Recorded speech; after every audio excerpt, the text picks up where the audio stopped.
Warahmatullahi wabarakatuh. Alhamdulillahirobbilalamin.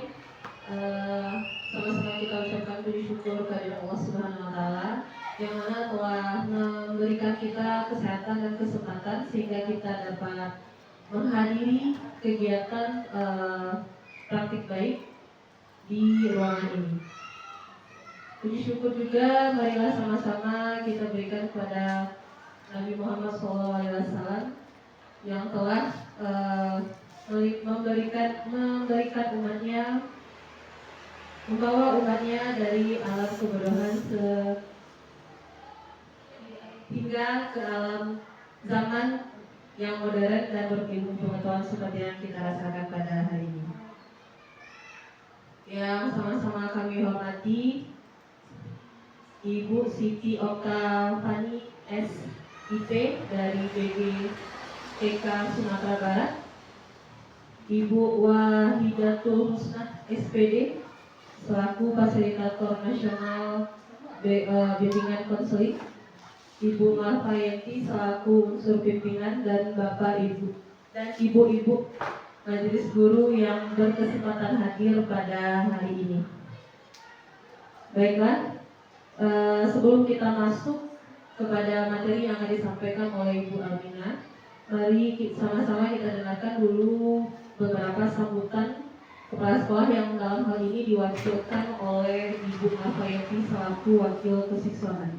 Pada Ibu Marfa kami persilakan.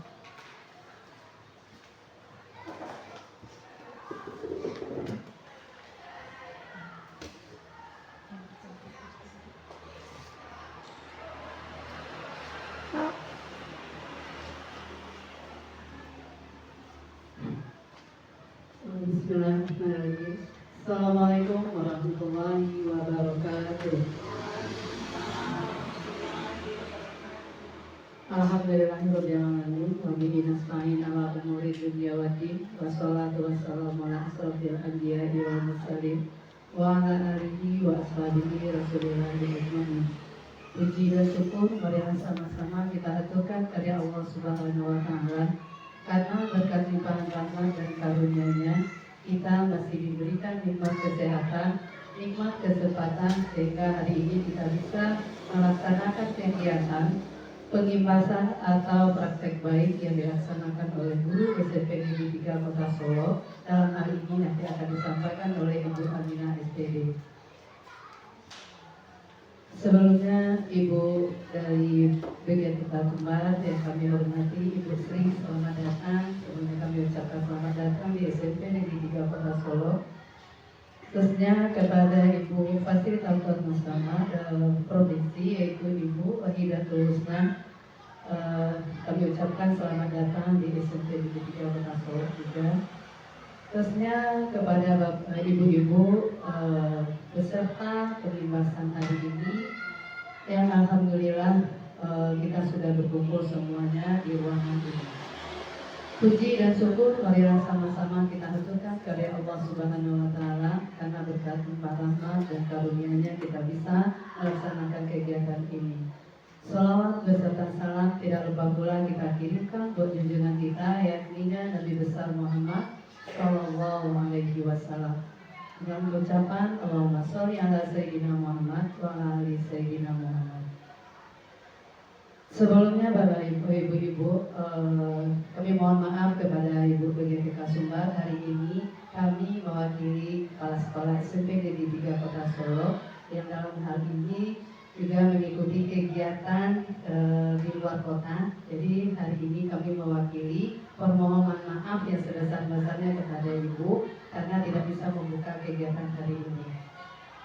Oke Bapak Ibu, sedikit kami sampaikan, kami atas nama Kepala SMP Negeri 3 Kota Solo mengucapkan apresiasi yang setinggi-tingginya dan yang sedalam-dalamnya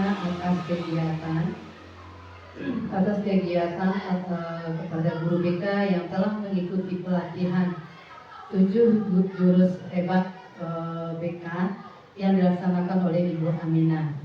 Hal ini merupakan suatu komitmen untuk berbagi hasil pembelajaran atau pengalaman untuk kita bersama. kegiatan praktek baik ini sangat penting untuk meningkatkan mutu layanan bimbingan dan konseling untuk di sekolah, khususnya untuk SMP Negeri 3 Kota Solo ke depannya. Tentunya melalui kegiatan ini kita saling belajar, berbagi pengalaman, serta berbagi wawasan untuk memperkuat kolaborasi dalam menghadirkan layanan BK terbaik di sekolah kita ini. Untuk itu kami berharap hasil dari pelatihan ini bisa nantinya tidak hanya berhenti sebagai untuk Ibu Mina sendiri saja sebagai pribadi, tetapi nanti juga menginspirasi, berkolaborasi untuk semua kita sehingga menciptakan sekolah kita yang aman, damai, sehingga anak-anak kita mampu untuk bersosialisasi dengan lingkungannya dengan baik. Apalagi sekarang kita di guru-guru baru sekarang atau pendekatan yang kita pakai sekarang itu ada sekarang lagi itu guru wali, sebenarnya ada guru wali. Jadi kami berharap guru BK ini juga mampu nanti bersosialisasikan, memberikan pemahaman baru terhadap kita tentang bagaimana sih peran dari kegiatan-kegiatan dari guru wali yang kita laksanakan, karena muaranya itu tetap pada bimbingan dan konseling. Jadi mudah-mudahan kegiatan ini penuh makna kita hari ini sehingga bisa kita terapkan di sekolah kita. Mungkin tidak banyak yang kami berkata Bapak Ibu, mudah-mudahan kita bisa melaksanakannya dengan baik. Wabillahi taufiq wal hidayah. Assalamualaikum warahmatullahi wabarakatuh.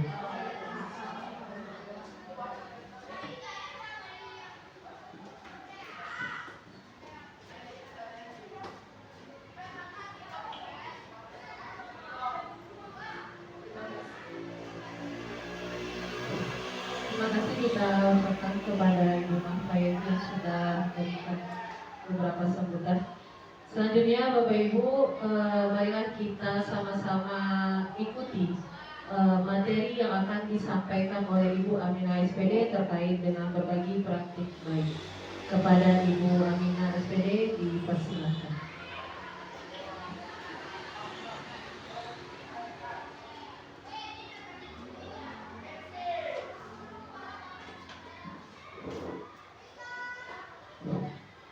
Sebelumnya terima kasih banyak Ibu Ola sebagai moderator acara pada hari ini.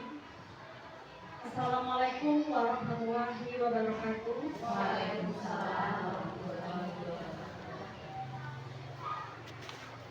Puji syukur kita ucapkan atas kehadiran Allah Subhanahu wa Ta'ala yang telah melimpahkan rahmat dan karunia-Nya kepada kita bersama, sehingga kita dapat berkumpul di ruangan ini dalam kegiatan berbagi praktik baik. Salawat beserta salam tak lupa pula kita hadiahkan kepada Nabi besar kita yang mulia Nabi Muhammad SAW yang telah membawa kita dari zaman kebodohan sampai ke zaman yang berilmu pengetahuan seperti yang kita rasakan pada saat sekarang ini. Sebelumnya Bapak Ibu terima kasih saya ucapkan karena telah bersedia meluangkan waktunya untuk mendengar berbagi praktik baik ini pada kesempatan kali ini.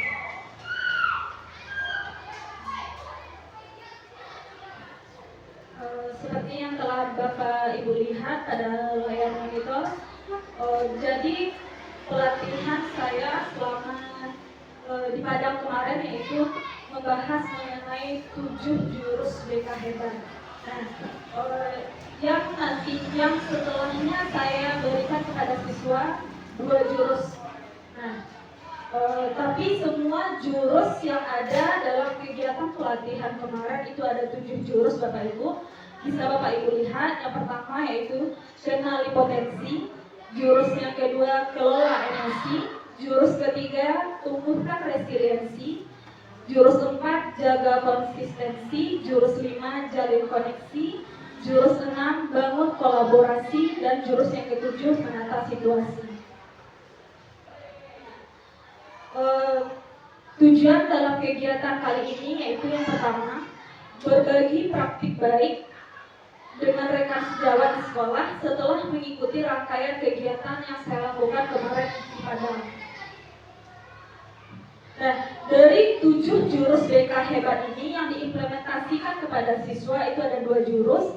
Yang pertama saya menggunakan jurus 1 yaitu kenali potensi, menggunakan asesmen gaya belajar dari akun Aku Pintar dan ID. Dan yang kedua yaitu jurus kelola emosi. Itu juga sudah diberikan kepada siswa, dan ada tambahan satu jurus lagi bersama ibu-ibu di sini, yaitu membangun kolaborasi. Nah, jadi nanti saya sampaikan kepada Bapak Ibu bagaimana nanti jurus membangun kolaborasinya. Dan tujuan selanjutnya yang kedua, di sini sudah saya diinformasikan oleh Bu Mafayanti kepada Bapak Ibu, kepada ibu semua di sini, karena kita ada jam tambahan guru wali. Nah, jadi saya berharap di sini dengan ada tambahan guru wali, apa yang saya sampaikan bisa diimplementasikan kepada siswa kita nantinya sebagai guru wali, karena juga berhubungan nanti dengan kebinekaan. Nah, selanjutnya, dengan adanya peningkatan kebutuhan dan kesejahteraan mental yang dimiliki oleh murid kita, yang sudah Bapak Ibu ketahui, kesehatan mental siswa kita menghadapi tekanan yang tidak ringan. Banyak mereka yang mengalami tekanan-tekanan lain, tidak hanya di bidang akademik, sosial, dan juga belajarnya. Nah, itu tujuan dari kegiatan kali ini. Nah, sebelum masuk ke model archive Bapak Ibu, saya ada menayangkan video sebuah lagu yang saya dapatkan dari kegiatan pelatihan kemarin.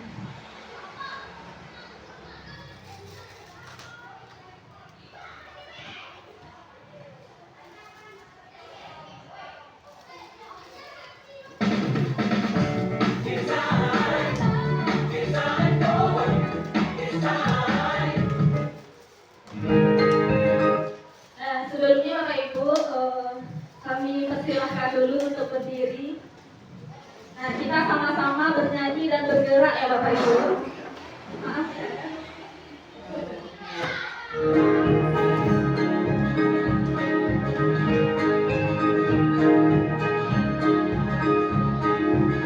Murid mandiri dan kuat, tumbuh di lingkungan sehat,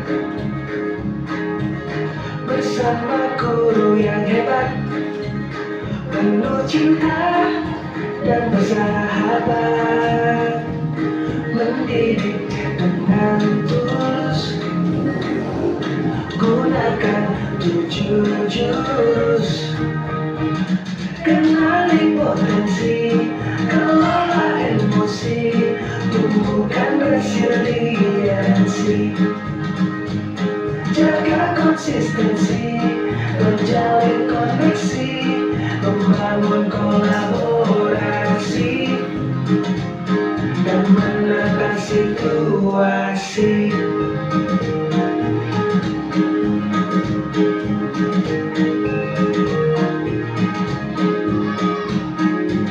Sekolah aman dan nyaman, dan juga menggembirakan,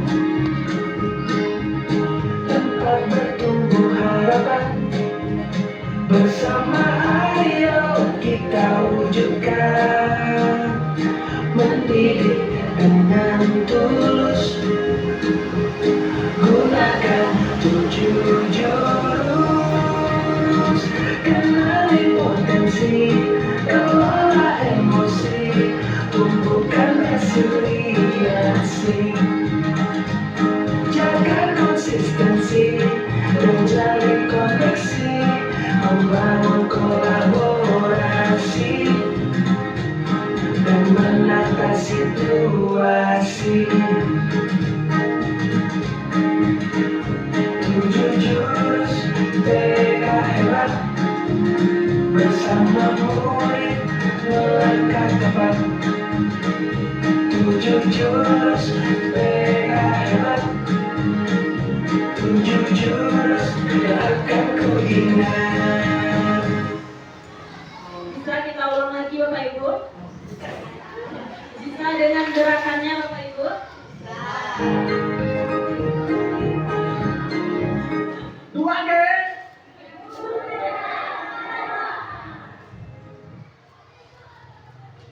I Quit. Untuk yang bisa memilih jalan hidupnya sendiri. Untuk yang ingin yang terbaik dalam hidup, sekecil apa.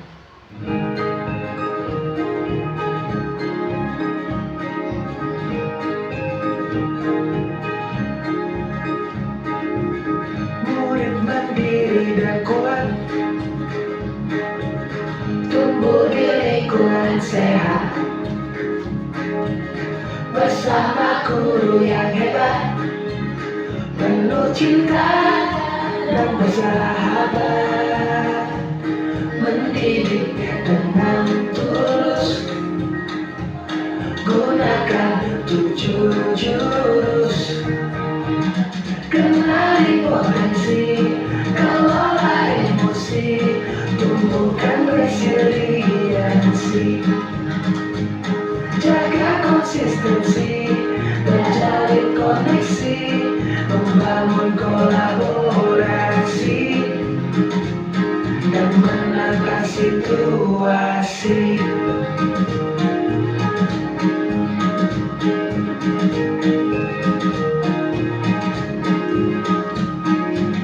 Sekolah aman dan nyaman,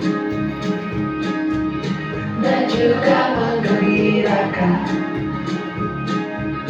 tempat bertumbuh harapan, bersama ayo kita wujudkan, mendidik dengan tulus, gunakan 7 jurus, kenali potensi, kelola emosi, tumbuhkan resiliensi, jaga konsistensi, dan jalin koneksi, membangun kolaborasi, dan menangkap situasi. 7 jurus mereka hebat, bersama murid melangkah tepat. 7 jurus mereka hebat, 7 jurus yang akan ku ingat. Terima kasih Bapak Ibu.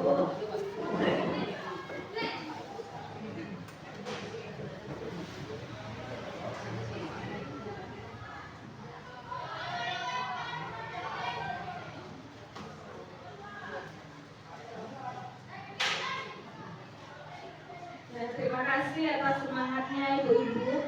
Nah, di sini saya tidak bermaksud menggurui Bapak Ibu hebat di sini, tapi berbagi praktik baik yang sudah dilakukan selama 4 hari pelatihan di Padang kemarin. Nah, untuk dalam kegiatan ini kami menggunakan model pembelajaran apa.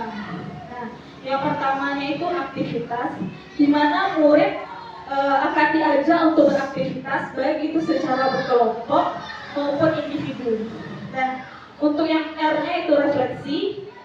Di sini murid diajak untuk merefleksikan aktivitas yang telah dia lakukan.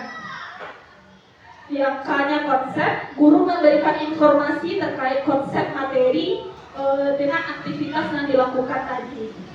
Nah, yang terakhir itu ada A, aplikasi. Murid mencoba mengaplikasikan materi yang sudah diberikan oleh guru tadi, oleh guru kepada siswa.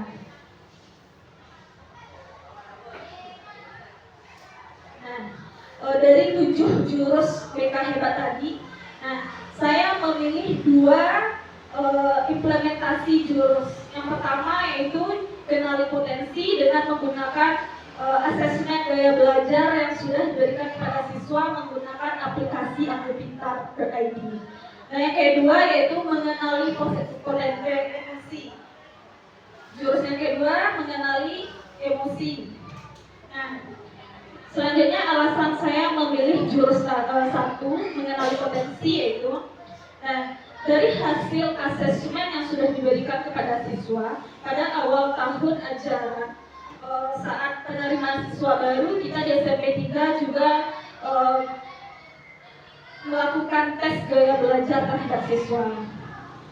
Nah, rata-rata setelah kami tanya, siswa tersebut tidak mengetahui apa gaya belajarnya. Makanya itu dilakukan asesmen kepada siswa untuk mengetahui apa gaya belajarnya masing-masing. Dan setelah tahun ajaran baru tersebut, kemarin saya juga menanyakan kepada siswa, apakah kamu masih tahu apa gaya belajarnya masing-masing? Tapi siswa tersebut hanya 1-2 orang yang masih ingat gaya belajarnya, padahal tes sudah dilakukan pada awal masuk ke SMP 3. Nah, dari hasil net assessment menunjukkan 75% murid belum mengetahui gaya belajarnya, dan yang 25% yang sudah mengetahui. Nah, untuk alasan yang kedua, banyaknya siswa yang belum memahami cara belajar yang sesuai dengan karakter dirinya masing-masing. Dalam hal ini sering menyebabkan mereka mengalami kesulitan dalam proses dalam memahami pembelajaran. Dan yang ketiga, banyaknya siswa belajar dengan cara yang sama tanpa memahami bahwa setiap individu memiliki gaya belajar yang berbeda, Bapak Ibu.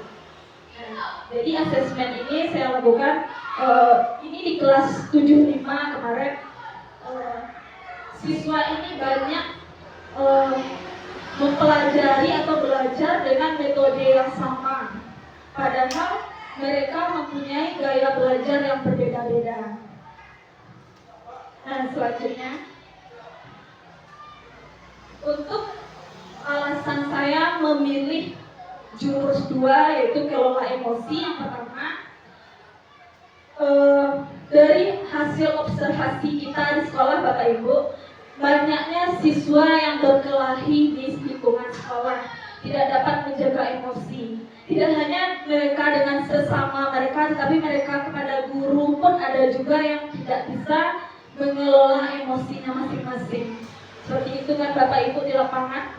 Nah, dan setelah itu saya melakukan angket identifikasi kemampuan mengelola emosi kepada siswa. Dari beberapa pertanyaan ada yang menjawab kalau dia emosi, wah keju sekawan langsung Bu. Kalau berak, wah simpek batu tuh Bu. Nah, itu jawaban dari anak-anak kita. Nah, atau ada yang mereka menjawab nyololoan namu apa aku langsung suat keju nih Bu. Nah, kan hal-hal yang demikian yang membuat mereka langsung terpancing emosinya. Nah, yang kedua, pengelolaan emosi merupakan hal penting dalam keterampilan sosial emosional yang menunjang keberhasilan akademik siswa. Dan yang ketiga, kegiatan ini membantu siswa untuk meningkatkan empati dan menghargai perasaan orang lain, sehingga tercipta lingkungan kelas yang harmonis dan saling mendukung. Nah, bisa Ibu-Ibu lihat jurus 1 kenali emosi dengan metode AK.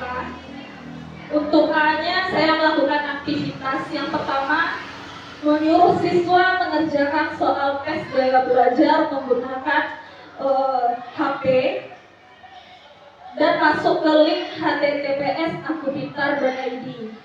Setelah mereka melaksanakan tes tersebut, mereka berdiskusi secara kelompok tentang hasil gaya belajarnya masing-masing. Itu bagian aktivitasnya yang saya lakukan. Dan yang kedua, refleksi. Siswa menuliskan hasil asesmen yang mereka dapatkan pada kertas.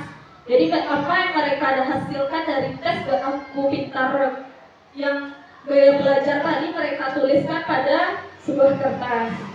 Nah, barulah setelah itu saya memberikan materi kepada siswa, menjelaskan seperti apa gaya belajar itu dan apa-apa saja macam-macam jenis gaya belajarnya. Nah, yang terakhir aplikasi. Siswa mengisi lembar kerja siswa yang telah saya berikan kepada siswa dan mereka mengerjakannya secara kelompok. Nah, untuk mengetahui sampai mana siswa tersebut mengetahui materi yang saya berikan, saya memberikan sebuah gambar yang mereka tempelkan nanti di papan tulis dan mereka bagi mana gaya belajar yang auditori, visual, dan kinestetik. Nah, ini ada refleksi dan evaluasi dari saya mengenai jurus 1 yaitu kenali potensi. Seperti yang sudah diinformasikan ke ibu-ibu tadi bahwa saya melakukan kegiatan di kelas 74 yaitu selama 1 jam pembelajaran 40 menit bertempat di kelas 74. Sarana prasarana yang dilakukan yaitu yang digunakan laptop, LCD, gawai atau HP ya ibu, internet, media yang digunakan PowerPoint dan aplikasi Aku Pintar. Nah, ada beberapa kendala dalam kegiatan ini. Yang pertama yaitu ketika mengerjakan tes lebih lama karena anak ada yang lupa membawa HP. Dan saat itu disuruh anak membawa HP semuanya, ternyata hanya beberapa orang saja. Jadi pada kegiatan kemarin itu saya membaginya menjadi per kelompok sehingga mereka bisa melakukan tes masing-masing. Jadi HP teman dipinjamkan ke teman yang tidak membawa HP. Dan yang kedua, ketika melakukan refleksi, murid meminta tambahan waktu. Nah, karena menyalin hasil tes yang sudah ada pada Aku Pintar dan ID tadi membutuhkan waktu cukup lama, ibu-ibu. Jadi anak-anak ini meminta tambahan waktu untuk menuliskan hasil tes gaya belajarnya. Nah, ini bisa Bapak Ibu lihat pada kelas 74 yang berjumlah 27 anak didapatkan hasil anak yang mempunyai gaya belajar visual itu sebanyak 13 anak, dan kinestetik ada 8 anak, auditori ada 6 anak. Nah, ini hasil gaya belajar yang mereka tuliskan pada sebuah kertas. Nah, ini bentuk hasil yang ada di aplikasinya. Bisa ibu-ibu lihat. Nah, sebelum masuk ke jurus 2, ibu-ibu dipersilahkan mencoba snacknya terlebih dahulu sambil tetap melakukan diskusi ya Bapak Ibu. Untuk jurus 2 itu ada kelola emosi. Tetap menggunakan metode ARKA. Yang A-nya yaitu aktivitas.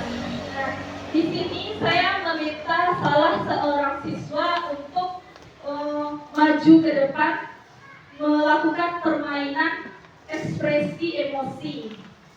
Jadi satu siswa itu menampilkan emosinya baik itu sedih, senang, bahagia, takut, ada beberapa emosi lainnya. Dan anak lain itu yang menerka ekspresi emosi yang ditampilkan oleh temannya di depan. Untuk refleksi, saya memberikan pertanyaan kepada siswa, yaitu 2 pertanyaan. Kapan mereka terakhir kali merasa marah, senang atau sedih? Dan pertanyaan kedua, apa yang mereka lakukan ketika merasakan emosi tersebut? Nah, yang ketiga konsep. Saya memberikan penjelasan singkat mengenai jenis-jenis emosi, fungsi emosi, dan pentingnya mengelola emosi kepada siswa, dan juga memperkenalkan konsep mindful pause, yaitu berhenti sejenak, tarik nafas yang dalam, lalu respon dengan tenang apapun yang mereka rasakan dari emosi tersebut. Untuk aplikasi, saya mengajak siswa merancang suasana kelas yang berhubungan dengan keterampilan sosial emosionalnya, membuat poster bagaimana perasaannya hari ini menggunakan kertas karton. Mereka bisa membedakan mana yang ekspresi sedih, ekspresi senang, ekspresi takut. Nah, mereka bisa membedakan ekspresi-ekspresi tersebut. Nah, bisa ibu-ibu lihat untuk jurus 2 kelola emosi. Saya melakukannya di kelas 75. Seluruh sarana dan prasarananya itu juga laptop, LCD, papan tulis, spidol, ada lembar refleksi, lembar identifikasi emosi, medianya juga PowerPoint, ada lembar ekspresi emosi. Nah, dari hasil kegiatan, seluruh murid mampu mengidentifikasi berbagai macam emosi, senang, marah, sedih, takut, cemas, dan kecewa yang pernah mereka rasakan dalam kehidupan sehari-hari. Yang kedua, siswa dapat menyebutkan penyebab munculnya emosi serta dampaknya terhadap diri sendiri. Nah, di sini guru juga menyadari bahwa sebagian siswa masih kesulitan mengendalikan emosi negatif seperti mudah tersinggung dan merasa minder. Namun melalui kegiatan ini, siswa mulai lebih terbuka untuk mengenali perasaannya dan belajar menyalurkannya dengan cara yang sehat. Seperti yang saya ajarkan kepada siswa, apabila merespon sesuatu, mencoba untuk tenang terlebih dahulu, ambil nafas yang dalam, lalu respon dengan tenang. Nah, itu yang sudah saya berikan kepada siswa, ibu-ibu. Dan ini hasil dari kerja siswa. Saya meminta mereka untuk menggambarkan ekspresi emosi dengan menggunakan cuaca.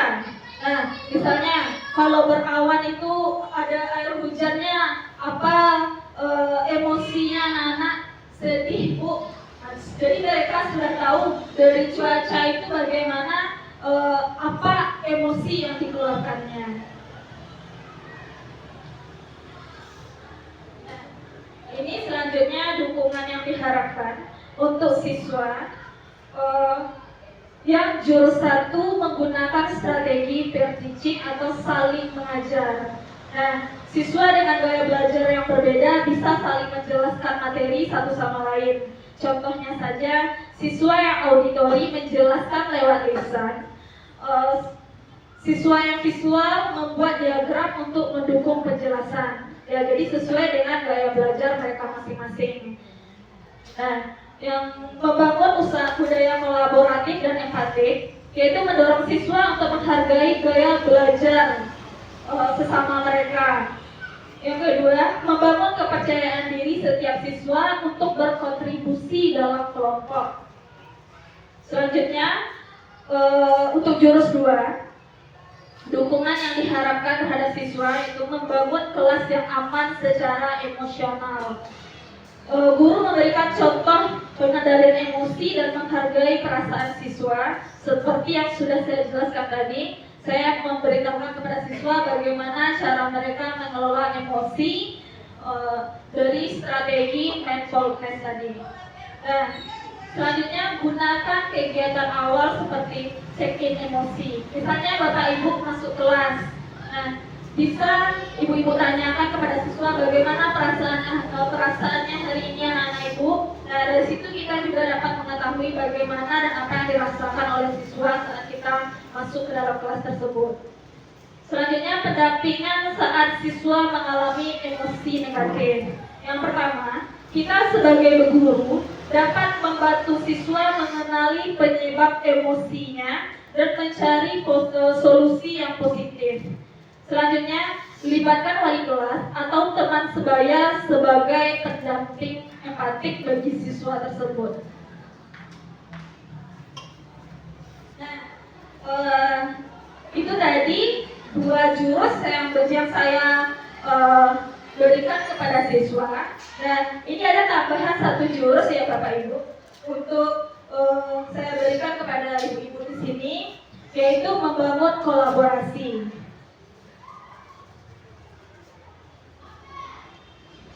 Nah, jadi di sini saya berharap saya dengan ibu-ibu di sini kan ada yang wali kelas juga, guru mapel juga, kita dapat membangun kolaborasi dalam pembinaan terhadap siswa kita.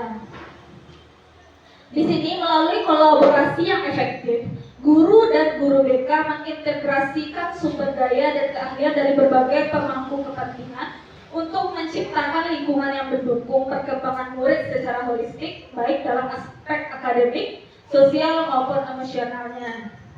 Nah, manfaat kita berkolaborasi, ibu-ibu, yang pertama, membantu murid menyelesaikan masalahnya secara lebih efektif. Yang kedua, meningkatkan peran orang tua dan masyarakat dalam pendidikan.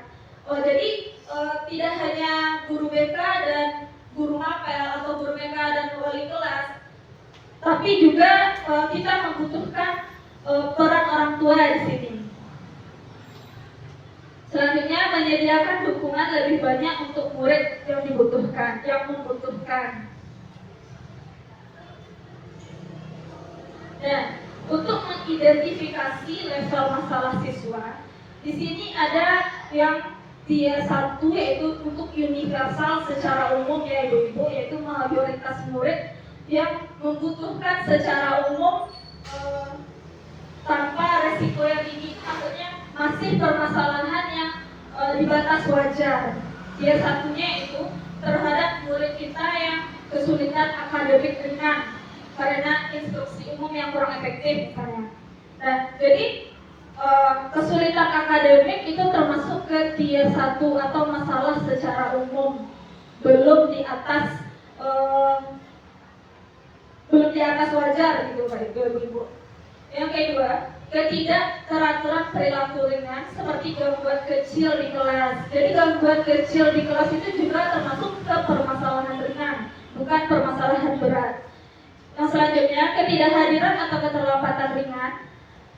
Selanjutnya, kebutuhan akan keterampilan transisi atau karir dasar. Nah, jadi yang mereka permasalahan yang secara umum atau yang tidak berat itu ada di tier 1. Nah, untuk tier 2, yaitu masalah yang terarah, murid dengan kesulitan yang mulai terlihat, jadi membutuhkan dukungan tambahan. Nah, contohnya, murid yang tidak merespon intervensi tier 1. Yang kedua, perilaku mengganggu berulang seperti pelanggaran di kelas, pelanggaran di sekolah, atau melakukan bolos. Itu termasuk ke tier 2. Juga membutuhkan bantuan tambahan. Nah, seperti contohnya siswa bolos, berarti kan tidak hanya oleh wali kelas saja, berarti bisa berkolaborasi dengan guru BK. Beda dengan tier 1 tadi. Kalau tier 1 tadi, dengan siapa dia bermasalah atau dengan guru yang sedang mengajar di kelasnya bisa langsung menangani permasalahan siswa tersebut. Nah, selanjutnya untuk tier 2, masalah prestasi akademik yang menurun meskipun sudah ada aturan dasar. Nah, itu juga termasuk ke tier 2. Yang selanjutnya, kecemasan sosial atau kesulitan berinteraksi dengan teman sebaya. Selanjutnya, ketidakmampuan mengelola stres atau konflik secara produktif. Nah, itu yang membutuhkan dukungan tambahan, ibu-ibu. Nah, di sini ada yang intensif, murid dengan kebutuhan signifikan dan kompleks, membutuhkan layanan individual. Nah, di tier 3 ini, murid yang mempunyai gangguan mental seperti kecemasan berat, depresi. Nah, itu merupakan kita membutuhkan bantuan dari psikolog atau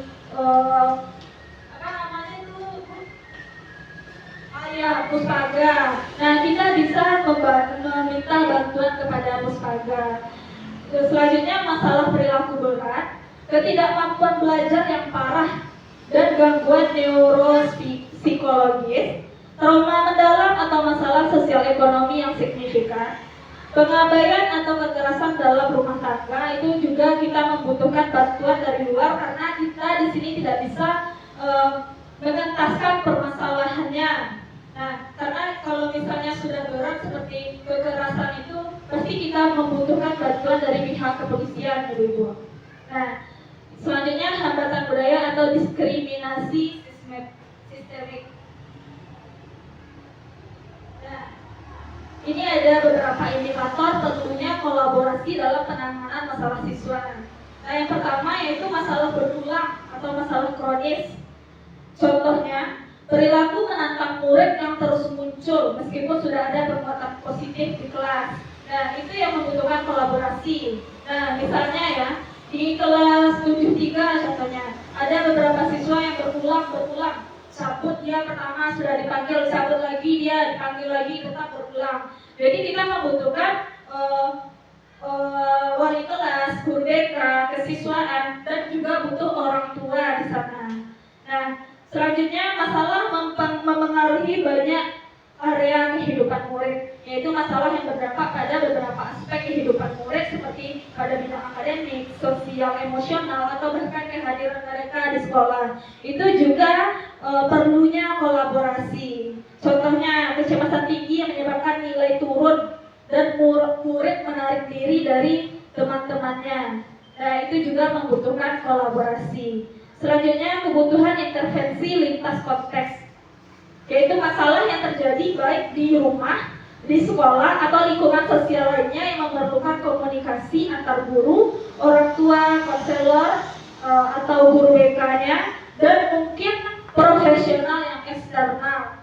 Nah, karena permasalahan itu tidak hanya datang di sekolah ya ibu-ibu, tetapi juga ada di luar lingkungan sekolah. Contohnya, murid yang menghadapi masalah di rumah, sehingga dia datang ke sekolah, terbawa-bawalah permasalahan yang di rumah tadi ke sekolah. Nah, mau tidak mau kita juga berkonsultasi dengan orang tuanya atau berkolaborasi dengan orang tua bagaimana mengentaskan permasalahan siswa tersebut. Indikator selanjutnya, ada faktor yang berisiko tinggi. Masalah yang disebabkan oleh faktor risiko tinggi seperti trauma, kekerasan di rumah, kondisi kesehatan mental berat, atau masalah hukum. Penanganannya membutuhkan pendekatan sistematik yang melibatkan baik pihak sekolah maupun luar sekolah. Nah, jadi kalau misalnya ada siswa yang dari rumah terkena kekerasan dari orang tua di rumah, otomatis kalau mereka terkena kekerasan di rumah, terbawa-bawalah ke sekolah. Curhat dia misalnya ke kita sebagai guru. Tidak mungkin kita menutup mata dan telinga saja. Jadi butuh konsultasi dengan beberapa pihak bagaimana pengentasan bagi siswa tersebut. Nah, selanjutnya dibutuhkan informasi atau dukungan dari pihak lain. Nah, kadang guru atau orang tua memiliki informasi penting yang belum diketahui oleh guru BK atau konselor, dan sebaliknya yang diperlukan untuk penanganan yang lebih efektif. Contohnya, informasi terkait perubahan perilaku siswa yang hanya diketahui oleh orang tua. Jadi di sini guru BK menggali informasi dari orang-orang terdekat siswa tersebut. Nah, indikator perlunya kolaborasi yang selanjutnya, membantu memahami masalah murid dengan lebih baik. Dengan adanya kerjasama, kita bisa lebih memahami situasi dan kebutuhan murid serta memberikan respon yang lebih tepat untuk membantu mereka. Contohnya, ketika ada masalah serius seperti bullying atau murid yang membutuhkan perlindungan khusus, tim sekolah perlu bekerja sama untuk mencari solusi yang terbaik untuk siswa tersebut. Nah, bisa ibu-ibu lihat di sini mekanisme kolaborasi dalam penanganan masalah murid. Nah, untuk tier 1, masalah umum, perilaku kelas ringan, keterlambatan ringan, kurangnya motivasi belajar, itu kolaborasinya dengan guru dan guru BK di sekolah. Perannya itu membuat kurikulum pencegahan dan pelatihan keterampilan sosial yang mendukung guru tersebut.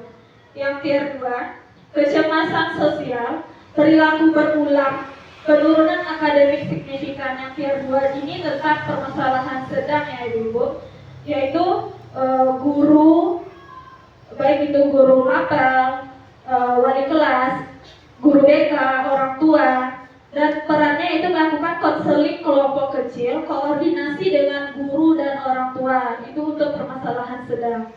Dan untuk yang tier 3 yaitu permasalahan berat seperti depresi, trauma perilaku agresif, masalah kesehatan mental serius, itu kolaborasinya dengan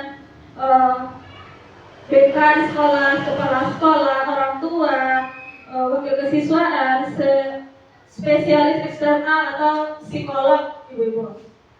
Perannya itu konseling individual, asesmen khusus, rujukan ke layanan eksternal, memimpin tim pendukung. Nah, di sini ada tujuan keterlibatan orang tua dalam permasalahan siswa. Yang pertama, meningkatkan efektivitas intervensi melalui dukungan konsisten di rumah dan di sekolah. Yang kedua, memperkuat hubungan dan komunikasi sekolah dan di rumah. Yang ketiga, mengurangi miskomunikasi atau resistensi terhadap strategi sekolah. Dan yang terakhir, mempercepat deteksi masalah dan pengambilan keputusan bersama. Jadi dengan adanya kolaborasi dan keterlibatan dengan orang tua dapat mengentaskan permasalahan siswa itu lebih cepat, ibu-ibu. Nah, itulah untuk yang jurus 6, membangun kolaborasi antara guru BK, wali kelas, dan guru mata pelajaran, ibu-ibu. Nah, untuk jurus 1, jurus 2, dan jurus tambahan membangun kolaborasi, itu yang dapat saya sampaikan. Saya kembalikan lagi kepada moderator.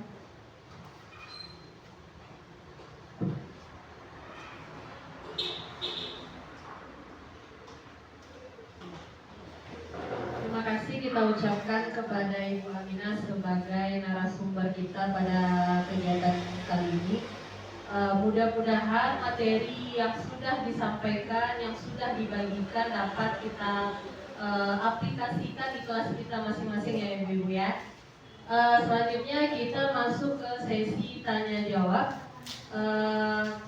Kita mengambil tiga pertanyaan saja dari ibu-ibu sekalian yang mau bertanya. Silakan.